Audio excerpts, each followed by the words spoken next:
Hello and welcome, and maybe actually welcome back to Champagne Anarchism's reading series. We are talking about Arundhati Roy's Capitalism, a Ghost Story. This book is tremendous. This is a fantastic book. So I am really excited to get into this. This is a little closer in time than the last book we did. So if you are just getting into Capitalism, a Ghost Story, I am incredibly excited for you, and I'm incredibly excited to start. I'm having quite a bit of fun doing this. If you're new to the channel, this is a reading series. What we do is we take a look at the kind of great works of leftist thought. Last time, this is our second book. The first book we did was Frantz Fanon's The Wretched of the Earth. This is also a tremendous book, and these books really talk to each other. And coming up soon, after we finish Capitalism, a Ghost Story, there's a little sneak peek ahead, is going to be Herman and Chomsky's Manufacturing Consent, which is another just kind of a foundational book for me. I'm really excited to get into this, but I am really excited. I have too many books. This is a major problem. To get into Capitalism, a Ghost Story. So Arundhati Roy, this is, as I said, a work of genius. This is an essay collection. I could have picked almost any of Roy's essay collections. There are several of them out there. Many of them are kind of iconic. This one in particular, I thought was a really good way into her work as kind of a jumping off point, because it addresses a bunch of different things, and a lot of them are very relevant, and a lot of them speak directly to what we saw in Fanon. You do not have to have read The Wretched of the Earth to get into this book. Obviously, through the course of this reading series, I will be talking about both, but I think this work stands just as well completely on its own. One of the things that you will notice versus Fanon, he published The Wretched of the Earth back in 1961, and Capitalism, a Ghost Story was published in 2015. So they're both roughly about colonization, but whereas The Wretched of the Earth is talking about it in the context of this decolonial period, these massive empires of the world withdrawing and new nations coming forward, Arundhati Roy is writing at a time of sort of profound cynicism. She has seen the other side of this. And while you have a tremendous amount of despair in The Wretched of the Earth, I think Arundhati Roy captures this feeling that there's just something deeply wrong. There's this rot at the heart of the system. And this book is just such a perfect encapsulation of this. So I am really excited to talk about this. This is an intro video. I'm just going to give you kind of a little bit of background, a little bit of biography, a little bit of kind of questions to have while you read through this book. I'm not summarizing the work at all. What we will do is we'll go through this book in a couple parts, a couple sections in podcast episodes that will be released. Go check out the Patreon channel if you want to get those. All of this main feed stuff is completely free. Please go there. I'm really trying to make sure that this information is out there for anybody who wants it at absolutely zero cost. And I'm trying to also foster a little bit of a community, a little bit of a debate about some of these themes. So if you have thoughts, and I'm sure you will have thoughts, please go to the Patreon channel and tell us about it. There are any number of ways, any number of social media channels. You can go to the chats there. You can email me directly. I don't mind. I just want to hear what you think about Arundhati Roy and her work. So anyway, picking up this book. Let's get into it. Picking up this book, you are about to enter the words and the world of one of the most passionate, one of the most brilliant, one of the most fiery and engaging and incisive writers that we have today. And as I'm recording this, we're about a month or so out of the Lieutenant General of Delhi granting permission to the police to prosecute her under the Unlawful Activities Prevention Act, which is kind of a catch-all act that's meant to stifle opposition in India. And that should give you a little bit of an indication of how important Roy and her work has kind of become. So as you read Capitalism, a Ghost Story, you will notice this signature style, this brilliant style that Roy has. It's a blend of art, it's journalism, it's activism, and it's kind of perfectly suited to the moment. I'm willing to bet there are points at this book where you throw it down and you just want to sit with a quote. You just want to sort of feel what you've just read. Again, that's how brilliant the prose is. Don't resist that urge. I at several points I found myself. This is a reread for me as I was prepping for this, and I found myself just closing the book and going, I can't with this. This is genius. Now that may come as no surprise to you. You may be here because you read The God of Small Things. The God of Small Things is her work of fiction. It's her debut novel. And The God of Small Things is also a work of genius. It's a very different work. Obviously, it's fiction, and these are nonfiction essays. But what Roy would tell you is that the two go hand in hand. That fiction and nonfiction for her are very blended. We'll talk a little bit about this later, but I want you to just kind of keep that in the back of your mind. The other thing to say just right at the outset is that this is a story of modern colonization. This is not guns and horses and foreign armies, the actions that we saw in The Wretched of the Earth. This is about companies and conglomerates and stockholders and billionaires and mining companies and whatever. This is a story of modern India, and this is a story of how people are controlled when the old colonizers leave. So I am really excited to get into some of the background here. Let's just dig in.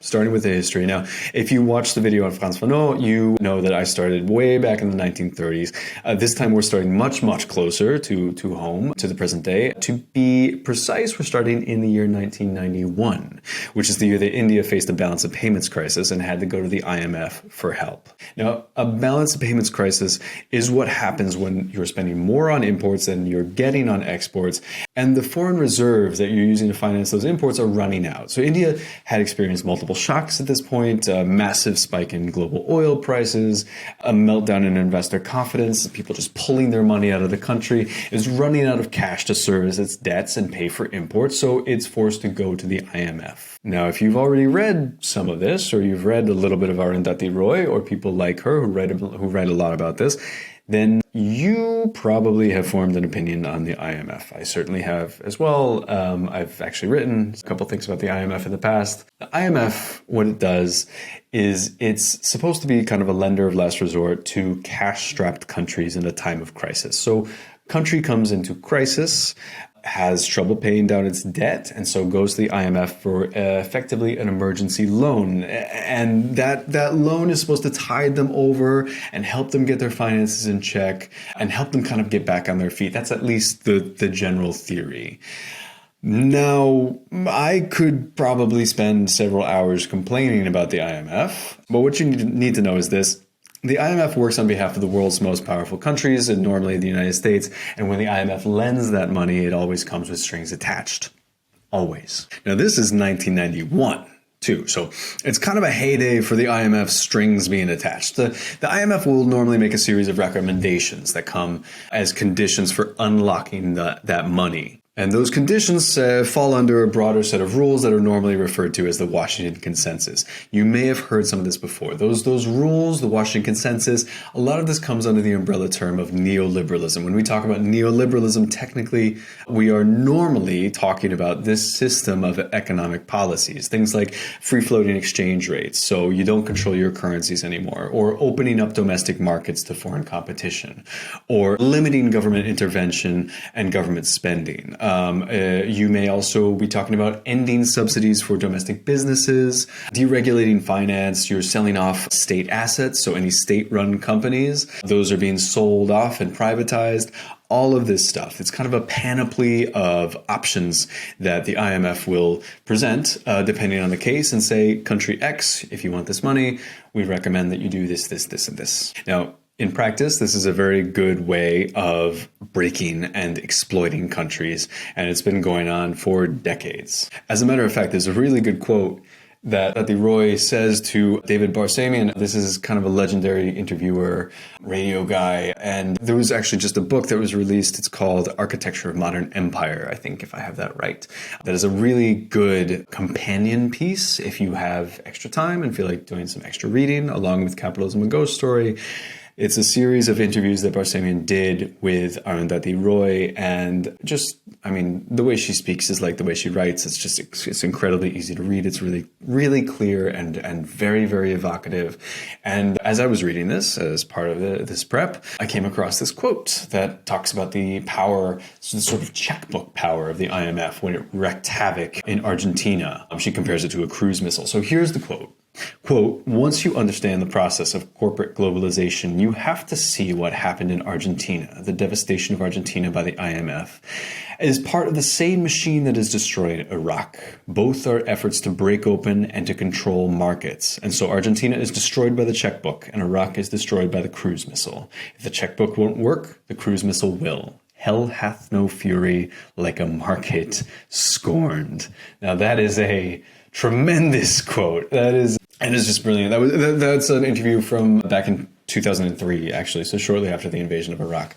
Anyway, all of this IMF stuff is relevant context because the IMF does the exact same thing in India with its 1991 program. So the IMF instructed India to devalue the rupee, tighten fiscal policy, open huge swaths of the country up to private investment.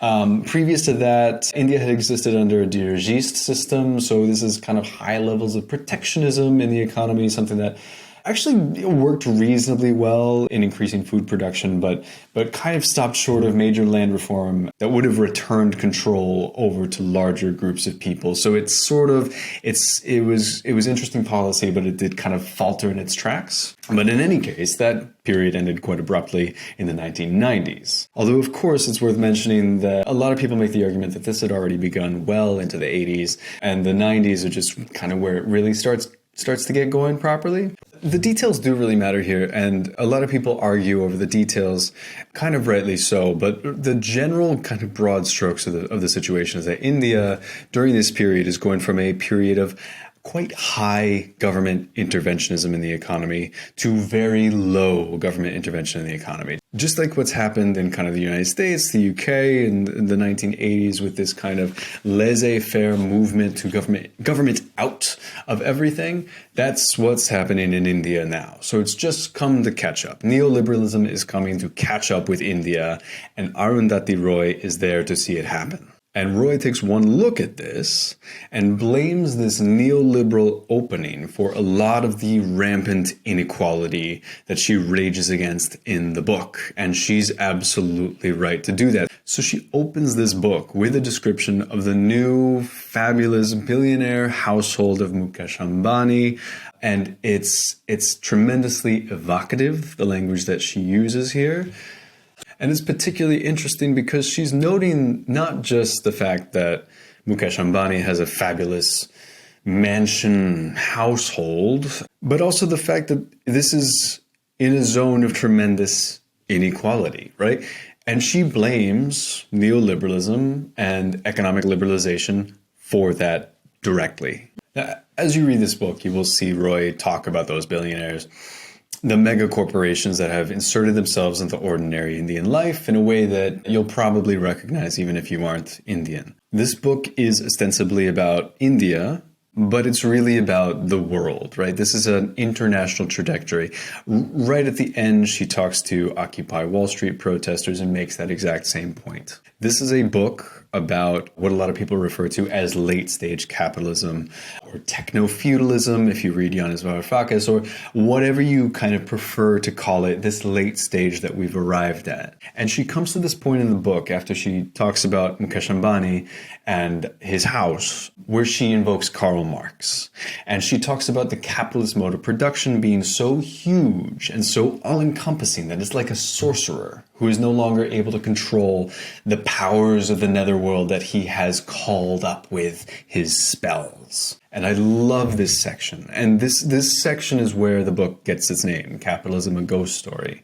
Because those powers that Marx is talking about, the powers of the netherworld, the ghosts that haunt us, are still with us. So she has this quote, she has this brilliant quote right in that first essay where she says, quote, "In India, the 300 million of us who belong to the new post-international monetary fund reforms, middle class, the market, live side by side with spirits of the netherworld, the poltergeists of dead rivers, dry wells, bald mountains, and denuded forests, the ghosts of 250,000 debt-ridden farmers who have killed themselves, and of the 800 million who have been impoverished and dispossessed to make way for us." And that just, when you read writing like that, I think this is one of those moments where you just have to, this is a couple pages into the book, you almost feel like closing it and just being like, okay, I have to take a day to just sit with that, to describe these things that we live with, these relics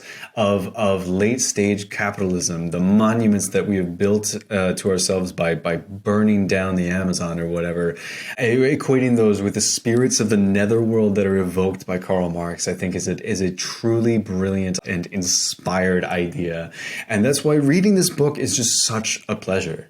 And I'm sorry that I'm getting so intensely into this point, but it is just the case that Arundhati Roy is such a brilliant writer that reading her nonfiction stuff, there's such power from her actual words.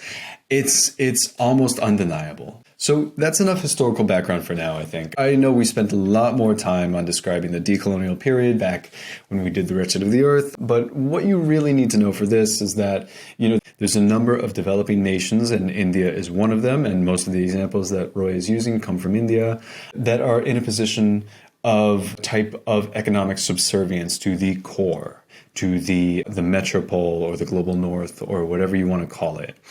And Roy is interested in those avenues of power. Roy is interested in, okay, how do you pull the strings in the United States, or I should say pull the strings in India from the United States? What does it mean, these International Monetary Fund programs? And what does it mean for, a farmer in Kerala that these things are happening on such a global scale? She is a tremendously sympathetic writer, and she will go off and travel with Maoist guerrillas to really understand on the ground conditions what is happening because of these programs, because of the projects that they've brought. And it's all fantastic. But that's enough relevant history for now. Let's go to talk about her and a little bit about her biography. So Arundhati Roy actually has a very interesting past. She grew up in Meghalaya, and I can only apologize to any actual Indian people who are watching this video. I know my pronunciation is terrible. I can't imagine it's worse than the French that I was trying to do for Wretched of the Earth. But, I will do my best, and please feel free to correct me. She grew up in a small town in Kerala after her parents' divorce, and from the very beginning, she seems to be a bit of a rebel, even as a child. She talks in interviews about her mother, who was a fairly prominent women's rights activist back in India. Actually, she was, in fact, the center of a Supreme Court case. The court case is Mary Roy, etc. versus State of Kerala and others, where she sued for an equal share of her inheritance and ended up actually changing forever the inheritance laws in India. So Mary Roy is kind of this fierce, indomitable figure that actually comes up as a character in her daughter's book, The God of Small Things, but we'll get back to that in just a second. Roy ends up leaving Kerala for New Delhi. And it's there that she studies architecture, but you sense it in interviews that she gives through the years that even though she's kind of left for the big city, she never really leaves Kerala behind. And it's something that very much informs her current thinking. So this is how she describes it in an interview, again, with David Barsamian. She says, quote, "Growing up in a little village in Kerala was a nightmare for me. All I wanted to do was escape, to get out, to never have to marry somebody there.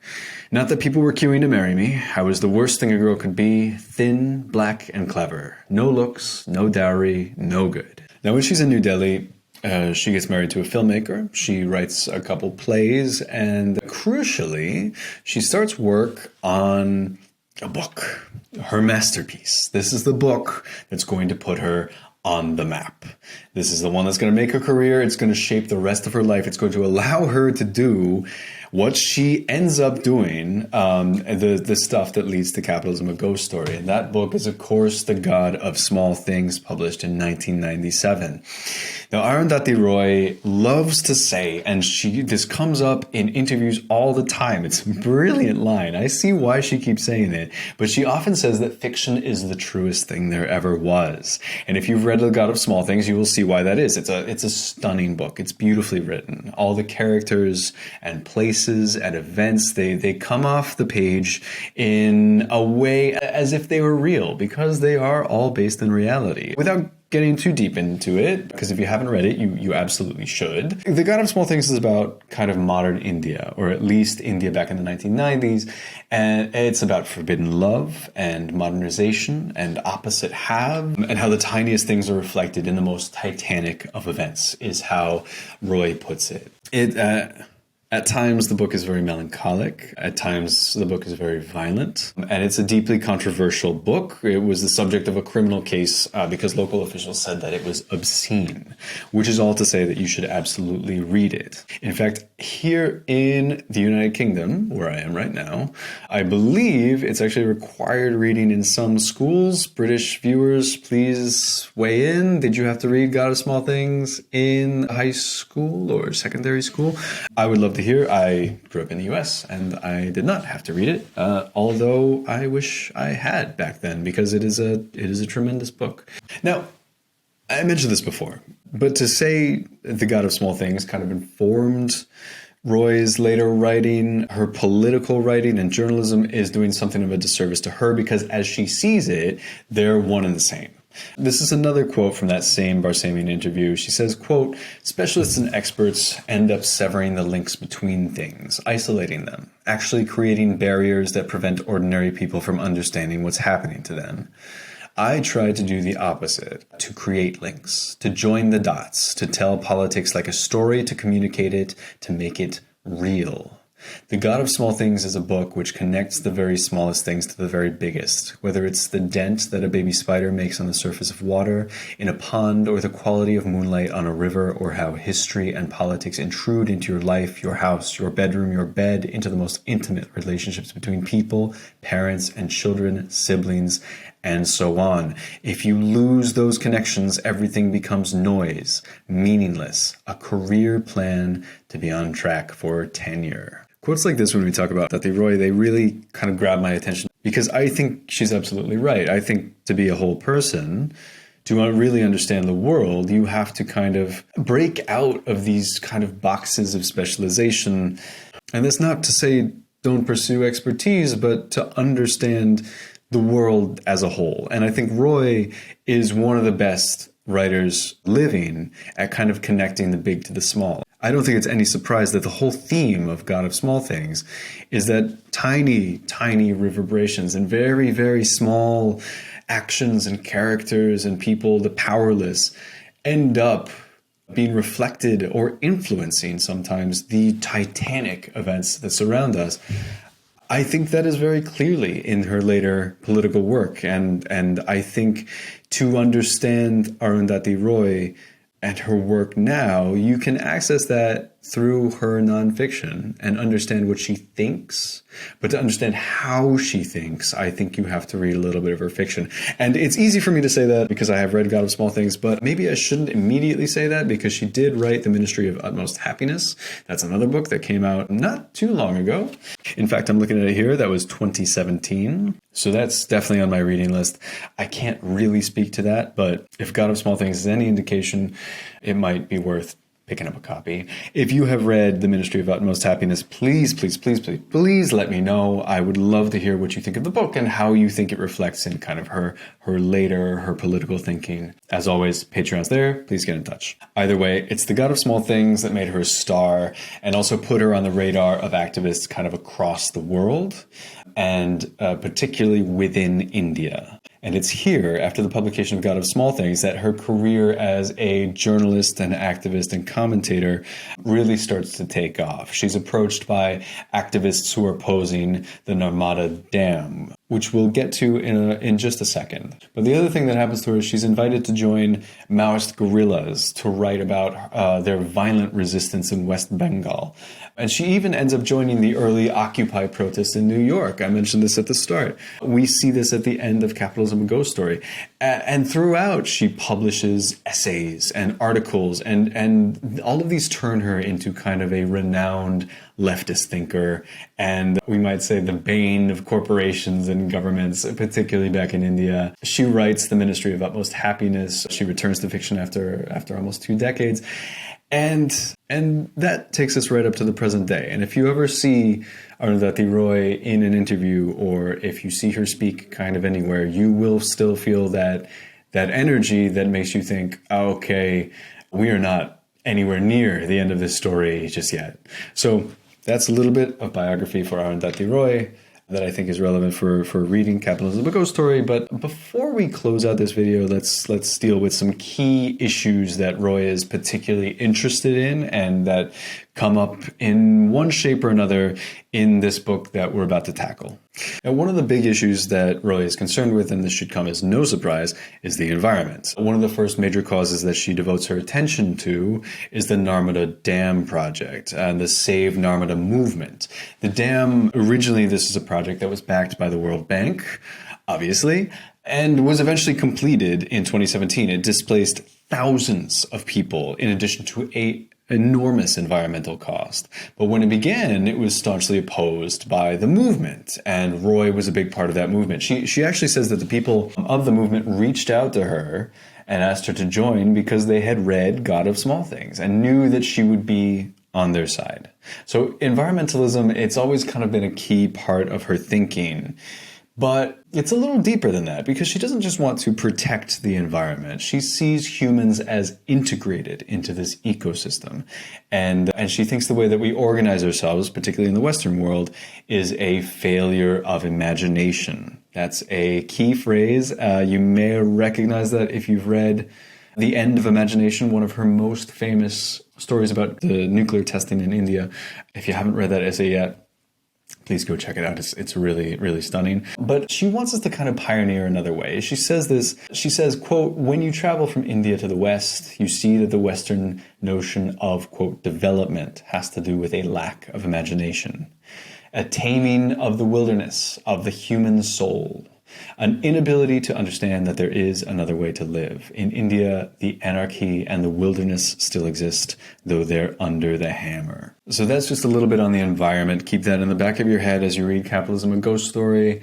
The other kind of subheading we might use here when we talk about the issues that fascinate Arundhati Roy is politics, and especially Kashmir. So in that same vein, Roy's politics, well, they're not explicitly anarchist. They have a lot in common with some of the dominant strains of anarchism. If there's one kind of main criticism of her thinking, it's that she's much more comfortable as a pure critic, rather than advancing a positive idea of what the world would practically look like if we were to truly undermine the power bases that she's talking about. But as a critic, she's incredible. So she's historically advocated for the rights of marginalized communities. That should come as no surprise, but especially those that are steamrolled during the development process, or developmental, we should say. And she's pointed out with a lot of nuance and a lot of empathy the contradictions of a development program that's meant to save the impoverished, even as it uproots them from their homes and rolls them all into the machine. So her political activism, the bit that's gotten her in the most trouble with the Indian government, is her consistent advocacy of the right to self-determination of Kashmir, which is a disputed territory between India and Pakistan. So that, and her staunch opposition to the government of Narendra Modi who appears in this book, by the way, we'll get to that, those two issues have really gotten her into a lot of hot water. One last thing on Kashmir. This is from an interview that she did with The Nation around the release of the Ministry of Utmost Happiness. She said, quote, "Every day on TV, they just kept saying Maoists are terrorists. Maoists are terrorists. They were describing the poorest people in the country, in the world, as terrorists, simply because they were standing up for their rights. There was no mention whatsoever about mining or privatization or land grabs in the mainstream media, so I went in just to say, look, people, that's not the whole story. I realized very quickly that the story of Kashmir cannot be told except in fiction. The story of Kashmir is not about how many people have been killed, or not only about how many people have been killed and tortured and disappeared. The air there is seeded with 25 years of the densest military occupation in the world. What does that do to the psychology of the soldier, of the Indian, all the factions of Kashmir?" And by the way, you are not wrong to hear in that quote some echoes of our friend Frantz Fanon, by the way. Now, another big issue is nuclear weapons. One of Arundhati Roy's most famous essays, I mentioned this above, is The End of Imagination, which he wrote in the wake of India's 1998 nuclear bomb test that completely upended Indian history. The essay is incredible. It's worth reading in full, but let me just say for now that she's not a fan of nuclear weapons. The other issue is, we might call this one general anti-capitalism, anti-globalization, whatever you prefer to refer to it. She's maybe one of the most eloquent critics of capitalism and globalization that we have. You'll see in this book, she kind of brings these really biting critiques of nearly all of our major multilateral institutions. That's the IMF, the World Bank, the World Trade Organization, and she comes after mining companies, the banks, the billionaires, all the rest. So sit down and get ready for some classic anti-capitalism in this one. And then kind of lastly, but obviously not least, is her feminism. So it's impossible to talk about Arundhati Roy without talking about her feminist philosophy. Feminism kind of underpins and informs a lot of her work, even when it's not explicit. And sometimes it's not explicit because for Roy, the challenges of the feminist movement, the challenges that face women really intersect with these broader challenges, capitalist challenges, the sorts of things that we talked about before. So for Roy, feminism is multifaceted. You have to deal with the problems facing women, but that comes with intersections between class and race and inequality and all of these different things. So Roy says that any movement that tries to lift up women must do so while supporting marginalized communities and pushing back on this kind of range of challenges at the same time. Now that just about does it for this intro bit for Capitalism, a Ghost Story. I am really excited to talk about this book. I am really excited to hear what you guys think about this book. This is, as I've said many times through this intro, truly a work of genius. And I think if this is your first time coming to Arundhati Roy, or at least coming to Arundhati Roy's kind of political journalistic efforts, I think you will be amazed when you read this book, and I'm really excited to dig in. So keep some of these things in the back of your mind as you're going through this. Keep some of these big questions of kind of, how do we resist this kind of power in our lives? How do we reverse these decades of inequality? How do we upend the neoliberal order? All of these things that Roy is critiquing and talking about in this book, I think is fertile ground for multiple discussions, other books to come after this. And that's why I love this book in dialogue with The Wretched of the Earth, especially. So please enjoy your reading. We will talk very soon. And go to the Patreon, subscribe for the podcast episodes. We're going to read this in a couple parts. We're not doing chapter by chapter because some of these essays are very short. So we'll combine a few. All of those details will be up on the Patreon, and we'll talk through that as we go. So as always, thank you very much for watching. Thank you for listening, and we'll see you soon.